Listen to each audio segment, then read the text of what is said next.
ओम शांति। हम निरंतर कर्म क्षेत्र पर उपस्थित हैं। कर्म इंद्रियों के द्वारा आत्मा जो कुछ करती है उसे कर्म कहा जाता है। कर्म का इमीडिएट इफेक्ट भी हमारे मन पर, स्थिति पर पड़ता है और कर्मों का संचय भी होता रहता है, वो एकत्रित भी होते रहते हैं जिनका फल हमें आगे चलकर भी मिलता है।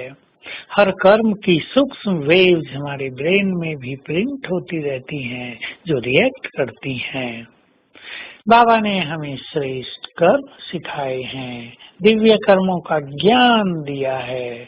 यदि हम निष्काम भाव में स्थित होकर योग युक्त होकर कर्म करते हैं तो हमारे कर्म न केवल पुण्य कर्म बनते हैं लेकिन दिव्य कर्म भी बन जाते हैं। तो कर्म क्षेत्र पर रहते हुए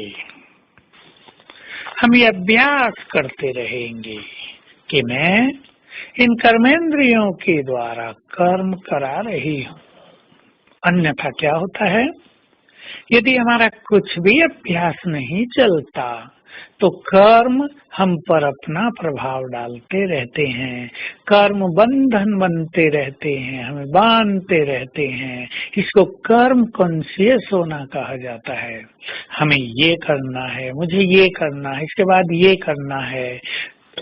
तो मनुष्य टाइम कॉन्शियस भी हो जाता है और कर्म कॉन्शियस भी हो जाता है। टाइम की कॉन्शियसनेस हमारे संकल्पों की स्पीड को बढ़ा देती है, हमारी इनर कॉन्शियंस को प्रभावित करती है, इनर चेतना को, इनर विवेक को प्रभावित करती है। इसलिए टाइम कॉन्शियस भी ज्यादा नहीं होना चाहिए। हमें टाइम पर पंक्चुअल तो होना चाहिए, हमें रेगुलर तो होना चाहिए, पर हर समय घड़ी देखते रहें 5 मिनट बचे हैं ये करना था, 10 मिनट बचे हैं ये करना था। इससे मनुष्य रिलैक्स भाव से कर्म नहीं कर पाता और कर्म उसे कहीं कहीं उलझा देते हैं और इससे मानसिक शक्तियां भी ज्यादा नष्ट होती हैं, विवेक भी हमारा आनंद में नहीं रह पाता। तो हम सभी कर्म योगी बने, विभिन्न कर्मों में विभिन्न तरह के अभ्यास निश्चित करें। ये तभी हो सकता है, इस पर सभी को थोड़ा सा काम करना है।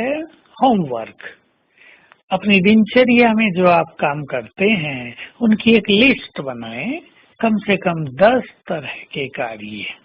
कुछ कार्य कॉमन, नहाना, खाना, आप अपने घर की सफाई करेंगे, आप वस्त्र पहनेंगे, आप सेविंग करेंगे, भाई लोग हैं, बहनें अपना श्रृंगार करेंगी, अपने को सजाएंगी, ये कुछ कॉमन काम है। भोजन बनाना कॉमन काम है, खाएंगे भी। और किसी को ऑफिस का काम है, किसी को पब्लिक कांटेक्ट का काम है, किसी को ड्राइविंग का काम है, कभी आप बाइक चलाएंगे, कभी कार चलाएंगे, आपको बिजनेस है। एक लिस्ट बनाएं, आप 10-12 भागों में बांटें और अलग अलग कर्म में अलग अलग अभ्यास निश्चित करें। भोजन खा रहे हैं तो हम बाबा का आह्वान करेंगे, वस्त्र पहन रहे हैं तो हम अभ्यास करेंगे, मैं आत्मा हूँ, ये देह मेरा वस्त्र है। पानी पी रहे हैं, अभ्यास करेंगे, मैं फरिश्ता हूँ, कुछ भी पीते हुए। और ड्राइविंग कर रहे हैं, अभ्यास करेंगे बाप दादा के आह्वान का, बाबा को अपने पास बुला लेंगे। भोजन बनाएंगे, मैं परम पवित्र आत्मा हूँ। कभी बाबा की किरणों के नीचे बैठेंगे तो कभी बाबा को अपनी छत्र छाया देखेंगे, कभी देखेंगे कि बाबा ज्ञान सूर्य हमारे सम्मुख है।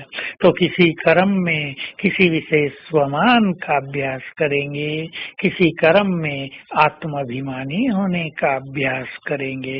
इस तरह सारे दिन के कर्मों में कुछ अभ्यास फिक्स करें।